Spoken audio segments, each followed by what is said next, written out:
تحریک ختم نبوت کی جو تاریخ ہے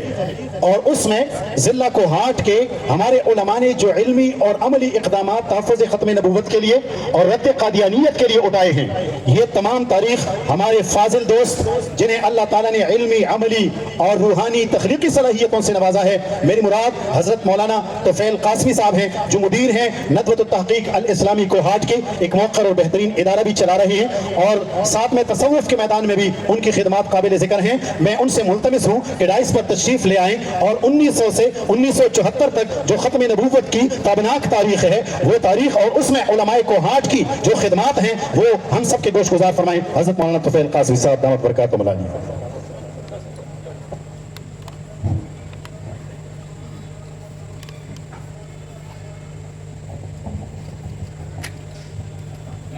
صلی و نسلم علی رسول الکریم، اما بعد، بسم اللہ الرحمن الرحیم۔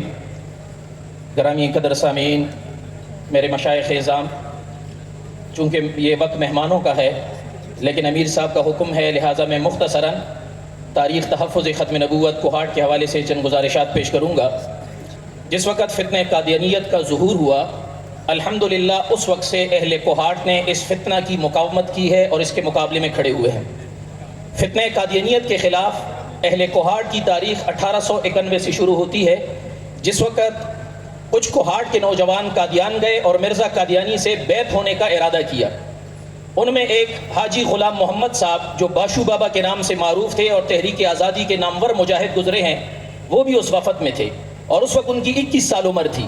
وہ جب قادیان گئے اور انہوں نے مرزا قادیانی کو دیکھا تو حاجی باشو بابا نے اپنے نوجوان دوستوں سے کہا کہ بھائی آپ اس سے بیعت ہونے آئے ہیں، اس کی تو شکل مجھے دجالوں والی لگتی ہے، اس کی تو شریف انسان کی شکل نہیں ہے، اس سے آپ بیعت ہونے آ گئے۔ حالانکہ اس زمانے میں مرزے نے ابھی تک نبوت وغیرہ کا دعویٰ نہیں کیا تھا، ابھی تک وہ لوگوں پر مہدویت اور مسیحیت کا چورن بیچتا تھا۔ یہاں سے یہ حضرات واپس آئے، کچھ عرصے بعد جب مرزا نے نبوت کا دعویٰ کیا تو باشو بابا دوبارہ گئے قادیان اور دوبارہ جا کے مرزے سے الجھے، ان کے دوستوں سے الجھے اور ہاتھا پائی ہوئی۔ جیسے ابھی مولانا عبید اللہ انور صاحب نے کہا کہ وہ پٹھانوں سے ڈرتے تھے، تو ان کو اس قسم کے پٹھانوں سے، کوہاٹی پٹھانوں سے واسطہ پڑ چکا تھا۔ وہاں انہوں نے پولیس بلائی اور باشو بابا کو گرفتار کروا دیا۔ کچھ عرصے بعد وہ رہا ہو کر پھر کوہاٹ تشریف لائے۔ 1916 میں قادیانیوں نے قادیان سے 2 افغانی مبلغ کوہاٹ بھیجے اور ان کا طریقہ کار یہ تھا کہ کوہاٹ کے مسجدوں میں جا کر عوام الناس کو چیلنج کرتے تھے، عام اماموں کو چیلنج کرتے تھے۔ اس وقت کوہاٹ میں دینی تمام تحریکوں کے قائد مولانا احمد گل رحمۃ اللہ علیہ تھے، جن کی تاریخ سن پیدائش 1866 ہے اور سن وفات 1944 ہے۔ حضرت مولانا احمد گل کوہاٹ کا وہ معتبر نام ہے جب یہاں پر گورنمنٹ ہائی اسکول تھا صرف، اور اس میں اس وقت استاد یا انگریز تھے یا ہندو تھے اور عربی اور اسلامیات کا استاد مولوی صدر الدین گجراتی قادیانی تھا۔ تو اس کے مقابلے میں مولانا احمد گل نے 1912 میں اہل کوہاٹ کے لیے انجمن اسلامیہ اسکول کے نام سے اسکول کی بنیاد رکھی تھی۔ اس مولانا احمد گل نے اپنے اسکول میں وہ اساتذہ فراہم کیے جنہوں نے انجمن اسلامیہ اسکول سے قادیانیت کے خلاف تحریک چلائی، جن میں صوفی غلام قادر صاحب رحمۃ اللہ علیہ اور حضرت مولانا نظام الدین کوہاٹی رحمۃ اللہ علیہ ابو عبیدہ کا نام سر فہرست ہے۔ حضرت طور پہ کہہ سکتے ہیں کہ فتنہ استحصال قادیانیت کے بانی کوہاٹ کی سرزمین پر وہ مولانا احمد گل رحمۃ اللہ علیہ تھے جنہوں نے یہ بنیاد رکھی۔ دوسرا بڑا نام خانزادہ غلام احمد بنگش رحمۃ اللہ علیہ کا ہے۔ یہ وہ ہستی ہے جنہوں نے 1907 میں قادیان جا کر مولوی حکیم نور الدین کو اور مرزا قادیانی کو براہ راست چیلنج کیا اور مرزا قادیانی دھبک کر اپنے گھر میں بیٹھا اور ان سے مباحثے کے لیے باہر نہیں نکلا۔ حضرت خانزادہ غلام احمد بنگش رحمۃ اللہ علیہ کے 3 مناظرے کوہاٹ کی سرزمین پر ان کے ساتھ ہوئے اور تینوں میں انہوں نے شکست فاش ان کو دی۔ آخری مناظرہ جو ہوا، اس کی رویداد جو قادیانیوں نے چھاپی، اس کے آخری صفحے پر صدر الدین گجراتی نے لکھا تھا کہ میں تمہیں چیلنج کرتا ہوں کہ کوہاٹ میں وہ وقت آئے گا کہ کوہاٹ کے ایک ایک گھر میں قادیانیت کی آواز گونجے گی۔ اس مذہب کے جھوٹا ہونے کے لیے یہی کافی ہے کہ الحمدللہ آج قادیانی نام کا کتا بھی کوہاٹ میں موجود نہیں ہے اور الحمدللہ ختم نبوت کے پروانے ہزاروں کی تعداد میں یہاں موجود ہے۔ تیسرا بڑا نام کوہاٹ میں حضرت مولانا جو ہے وہ حضرت مولانا عبد الوہاب قریشی فاضل دیوبند جو 1911 میں دارالعلوم دیوبند سے فارغ ہو کر آئے اور بانڈا احمد نگر جو قادیانیوں کا مرکز تھا کوہاٹ میں، اس میں بیٹھ کر انہوں نے قادیانیت کے خلاف جہاد لڑا اور قادیانیت کے خلاف مناظرے کیے، کتابیں لکھی۔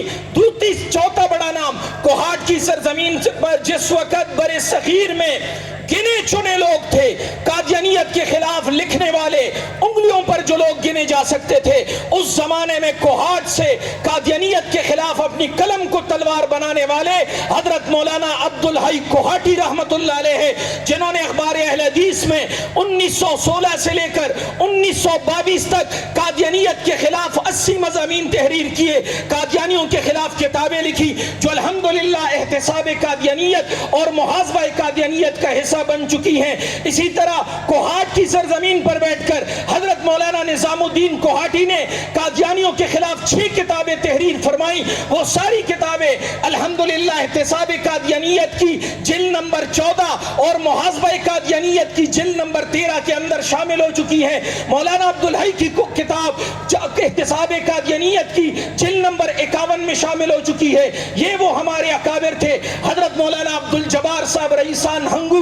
جنہوں نے کرم کی سرزمین پر قادیانیوں کو شکست فاش دی اور قادیانیت کا بستر وہاں سے گول کیا۔ حضرت مولانا نظام الدین کوہاٹی کا 1935 میں مسجد حاجی بہادر کے اندر جو مارکت الارا مناظرہ مولوی چراغ الدین قادیانی کے ساتھ ہوا، ہمارے مورخین نے لکھا کہ اس کے بعد کوہاٹ میں قادیانیت کا بوریا بستر گول ہو چکا تھا، اور الحمدللہ آخری قادیانی رفیق احمد قادیانی 1974 میں جب عبدالسلام براچہ کی قیادت میں ہمارے مجاہدین ختم نبوت نے قادیانی مرکز پر دعویٰ بول کر رفیق قادیانی کو گھسیٹ کر وہاں سے نکالا، یہ آخری قادیانی تھا جو 1974 میں کوہاٹ کی سرزمین سے گھسیٹ کے نکالا گیا ہے۔ اس کے بعد سے سرزمین پر قادیانیوں کا نات کا داخلہ الحمدللہ بند ہے۔ انشاءاللہ آپ عہد کریں ہم اپنے ان کوہاٹی اکابر کی طرح قادیانیت کا داخلہ سرزمین پر تا قیامت انشاءاللہ بند رکھیں گے۔ وما علینا الا البلاغ۔ حضرت مولانا طفیل قاسمی صاحب